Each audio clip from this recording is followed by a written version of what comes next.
I really hope you can watch this video before doing the switch to Android. But even if you just did, keep watching this video because I will give you some information, so things you can expect when you're doing the switch or if you just did. Because now it's been a few months since I did a switch completely from iOS to Android, and it's been very good few months because again I experienced these new things and the freedom of choice, things that I will discuss in the video. But before I want to start this video, I want to tell you myths that I think you should be aware of, and I want to bust these myths that for me is really hard to pronounce. So I will call them miti. In Italian, it's easier for me. But these are the main three. The first one is Android is less secure. I don't understand where this comes from. Maybe because Android is more compatible with more systems and people they can download whatever they want on the phone. And this maybe is the reason why people say, oh, Android is not safe. But actually, I think Android is even safer than iOS on some things. For example, you can scan the device every once in a while. If you want to make sure there's nothing dangerous on your phone, you can actually scan your phone and see if there's some spy malware, whatever it is. You can actually check it on your phone. Another thing that you can do, and this is something you cannot do on iOS, is deactivate all the sensors on Android. This is a feature that you can access once you enable developer mode. I will show now screen recording on how to do it, but actually what it does is shuts down everything. So the accelerometer, the microphone, the camera, everything on the phone. It's like a sort of lockdown mode that iOS has, but the problem with that is that you cannot use your phone 100% if you're on iOS, but on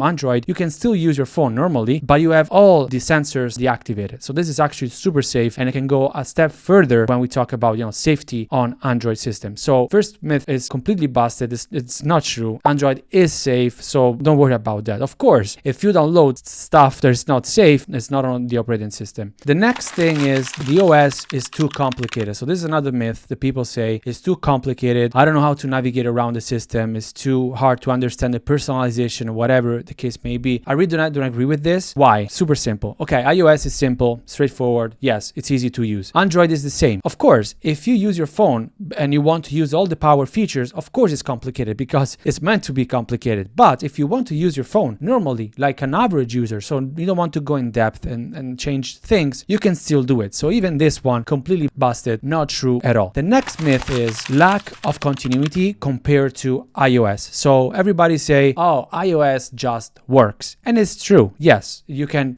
move files around with AirDrops. With AirDrop, you can even with the iPad navigate with the mouse, from the Mac to the iPad to the iPhone. Yes, it's all integrated, and of course it works. But it's not true that on the other systems, so Android, for example, on Samsung devices or on Google devices, this is not something you can actually do. Just completely not true. You can do the same things and even more. I give you an example so I tell you where I'm coming from. The first thing is, if you want to download your pictures from your device, let's say just the device. We are not specifying a specific system here. So let's say I took a video, because pictures are easier, but let's say I took a 45 minutes video and it's super heavy and I want to use AirDrop to do it. The option is I connect my phone with the computer and I can access the phone as a folder and get the file like that. But on iOS, the only way to do it was actually via iTunes, or you have to use iCloud if you want to do that. You have AirDrop, or you have to wait until you have it on the cloud and you can actually download it like that. Yeah, you can do it with third-party apps. I understand what you mean, and I'm ready to see people in the comments say, oh, you can download this app and do it like this. Now let me tell you this. The other day I shot a video of the Tesla, the in-depth video that's on my channel, so I will link it down below if you want to see that. And it was around probably 15 gigabytes of video that I shot from my S24 Ultra. And I didn't want to use AirDrop because of course I don't want to use it. It's not called AirDrop, it's called Snapdrop. It's the same thing. You can actually use it with any system. It's not limited to iOS or Android, whatever. So I said, how can I bring this file to my computer? Because then of course I have to send it to my editor. Hanan is here. Hanan, hi to Hanan. If you want to say hi to Hanan in the comments, do it. He's the editor of the videos. And yeah, and I want to send it to him and upload it on the drive. So either I upload it from my phone to the drive, or I have to find a way to connect to the computer and do it. On the Mac, you have to download a third-party app that wasn't able to make it work, so I was unable to do it. With the PC, I just connected the phone with the PC with a USB-C cable, and I was able to access the folders on the Samsung as a normal USB drive and move the files around like that. And that's super simple to do. I really don't understand why in 2024 we cannot access our phones like a USB drive or whatever the case may be, like we want to use our phones. And the thing that I really don't like about your iOS is that they tell you how you have to use your devices instead of just,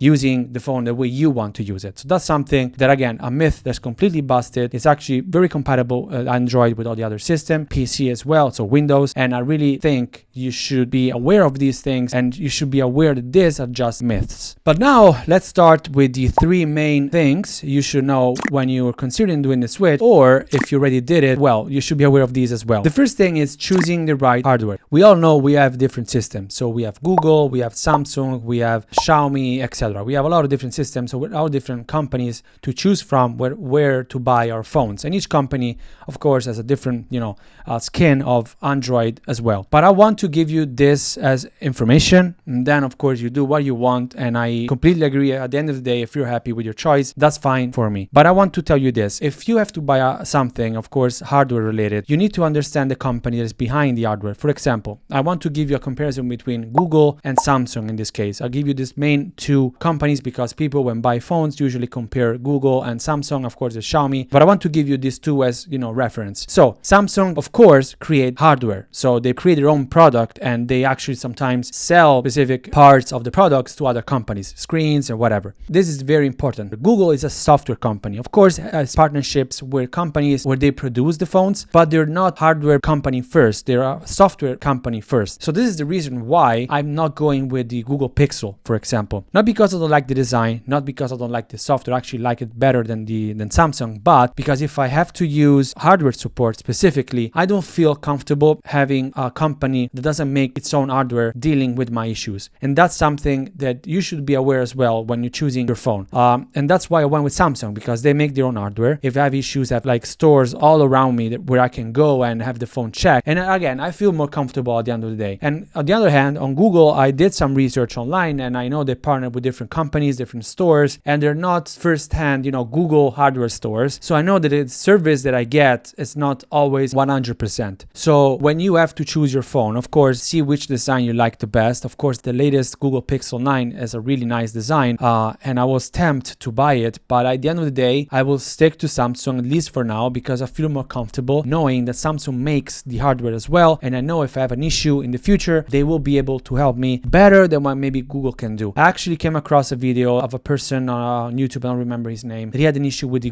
Pixel Fold, one of the most expensive Pixels, and the customer service he experienced was really bad. So that was, again, one thing that I wanted to point out. If you're considering choosing which company to go with if you want to buy an Android device, consider this: is this company the company that makes the hardware as well? If the answer is yes, you'll be more comfortable knowing that you're going with this company. If the answer is no, then start looking around for reviews about people dealing with customer service. Start to understand if you have issues with your phone, where you have to bring it, the process of repairing a phone. For example, let's say Apple and Samsung, you can both go in a store. I think Google can do it too, but again, you know what I mean. Just make sure you're choosing a company that can give you support as well. You may not need it at all in the lifetime of the phone, but you never know. So for this reason, if you need it, just make sure that you are covered in this area as well, because if you want to use a phone, you want someone that can help you as well. The second point is Google is your best friend, and this of course is related to software. Why I'm saying this? Because when I was doing the switch from iOS to Android, one of the things that you have to transfer out the pictures, and that's fine. You can do with iCloud Drive, and you can download them and upload it to the Drive, Google Drive as well. So use Google as a tool to transfer all the information. One thing that I would say, if you use WhatsApp, so I know in North America people don't use WhatsApp very much, but if you use WhatsApp, just be aware that iOS doesn't save the information on backups on the drive, but it saves them on the iCloud Drive. The only way for you to transfer the information over is on the cable, like connecting the 2 phones with a smart switch. When you're doing that, I'm talking about Samsung in this case because you didn't do it with Google. I'm sure there's another app similar to smart switch you can use with Google, but just be aware that some information hard to move from a device to another. Settings, all these things you can do with the cable when you do the smart switch. WhatsApp is the most annoying app if you have to transfer the information from a phone to another. I really don't understand in 2024 why we can't just, do as, for example, Telegram does. You just verify the phone number and all the chats, everything is there. I really don't understand why it's not the case on WhatsApp. If somebody knows, let me know in the comments, because it's just so annoying. So if you're planning to do it, if you're planning to do it in the next few months, if you're planning to do it next week, start working now and start uploading everything you can on the drive. So documents, pictures, data, if you want to save the data information, settings, wallpapers, whatever it is, just use Google Drive, because this is something that I did once I got a new phone, and I lost a week just uploading everything to the drive because Smart Switch wasn't working perfectly. So I needed to do it, 2-3 times, and was just annoying. Of course, these companies, they don't make it easy to do the switch from one to the other. They add friction, because if you do that, you're less likely to do the switch. But just know, in this case, Google is your best friend because it works across all the devices, of course, iOS included. So use Google as well. The last part is maybe an issue that you will face in the future after a few months that you have your device and you want to start expanding the ecosystem. So if you're coming from iOS ecosystem, you might have a Mac, an iPad, an Apple Watch, whatever. So that is up whatever the ecosystem that you have. But once you do the switch, some devices, maybe most of the devices, are not compatible with each other. So you start replacing devices. So the first thing you probably replace is the watch. So this is the Galaxy Watch 7. I went back to the Watch 7 because the Ultra was too big for me. I actually didn't like the size that much. But why I'm mentioning this? Because be prepared to be so overwhelmed with the options that you have available to you. That's weird to say, because if you're used to iOS, you mostly have one or two choices, because Apple works just with Apple, and if you need a watch, an Apple Watch, maybe a Garmin, but you need an Apple Watch because that is the best device that works with the ecosystem. You need a tablet, you go with the iPad because that is the best device that works with the ecosystem. On Android, on the other hand, you can choose whatever you want. So you can buy a Samsung device and use a Pixel watch, or you can use a Garmin watch, or you can buy anything else you want. All different devices are mostly compatible with the device that you have. So if you have to buy a watch, it's not just one choice. You probably have like 35 different options, and you're overwhelmed with devices that you want to integrate with ecosystem. So I'm saying this because if you want to have let's say the best, of course, experience, you have to stick with the same company. So Samsung device, so the phone, the watch, tablet, computer, and everything else. If you want to, if you're prepared to not have the best experience, then of course you can go with the other watches that you maybe like the design better. If you want to buy a Garmin because, it has better battery life, for example, that's something I was looking at, so that's why I'm saying it. But yeah, just be prepared to have a lot of different choices. And this is something that you think it might be silly, but that's something annoying to me. It's not, of course, a big deal. It's not annoying that I'm upset, but it's weird because you say, okay, I want to buy a watch, and you say, oh wait, I can choose here. So I have the freedom of choice. And to summarize everything, this is the keyword of this entire video: freedom. Be prepared of being free. So yes, you might be tied to the ecosystem for specific features, but just forget about the Apple enclosed ecosystem. The Apple ecosystem builds walls, and even if you want to use your device with other devices, it has so much friction that it's painful to do it. So when you switch and you use Android and you start thinking, I can do this, I can use it with this, I can personalize as I want to, I can connect it to my PC and access the data and the folders as a USB drive, all these little things are things you will start appreciating, and these are the main things that you will notice. And to me, for example, the things that are making me stick to this ecosystem, because I did the switch back in April, I think, and now it's been a few months, and I'm not looking back at all. I'm actually thinking, okay, I want to change my computer. Let's see if I buy, a different computer, maybe, something that is not a Mac. And this is something I wasn't even considering some years back, or when I was just using iOS, because you're just so closed in the ecosystem that you're not thinking about something else. And again, to close this video, I want to give you this. It's all about features, and you're not a bad person if you use Android, if you're not a better person if you use iOS. We are here because we like technology, and the purpose of technology is to help us do whatever we need to do. So ask yourself, what features do I want, and what things do I want to have my life out